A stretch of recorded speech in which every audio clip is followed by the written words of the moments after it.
Hello my people guys, inshuti bakunzi batwigishanye media, ndabahaye mwiriwe na mwaramutse nkuko bisanzwe.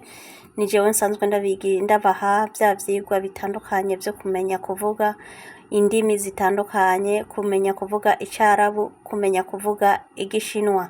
Uyu munsi rero tugiye kwiga icigwa ciza cyo kumenya kuvuga icarabu mu buryo bworoshe no mu buryo bunyaruka. Nuko rero turagenda tuvuga ikirundi twongera tuvuga icarabu. Hama turatangurira kuri iki cambere. Urakoze, shukran. Urakoze, shukran. Urakoze gushima, ahfani. Mbabarira, asof. Ni sawa, kwezi. Nzobiraba, inshara, saa, naam, oya, la, yego, ya marhaba, mufashir, mufadhkir,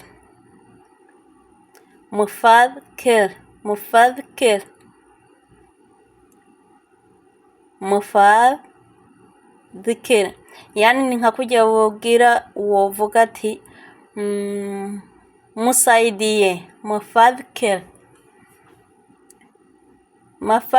ya nainge gusubira, wewe, enti, ndakumva, naam, urakora, irakora, mashgur, akazi, shugur, rohe, ingo, rohe, genda, tare, ingo, wene, urihe, wishu, ibiki, alakefek, biragusha, msaada, saidin, mfasha, shiri hada,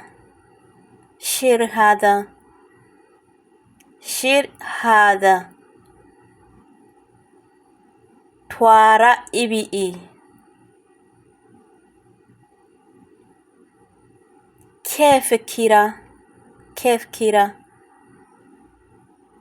kefkira, ibi ni kubera iki,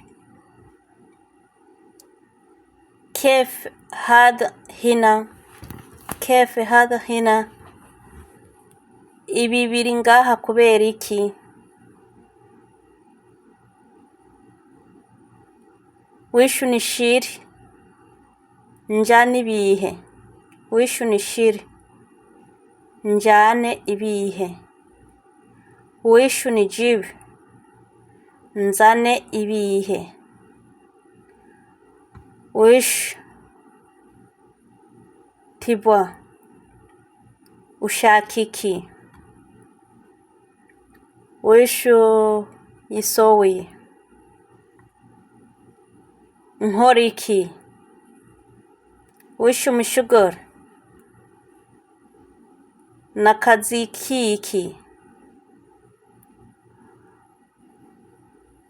wishu hada,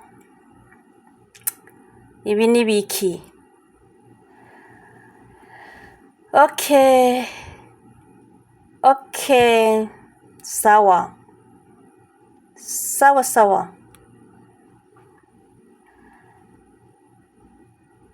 ana, jewe, enti, wewe, hiya, ujaa,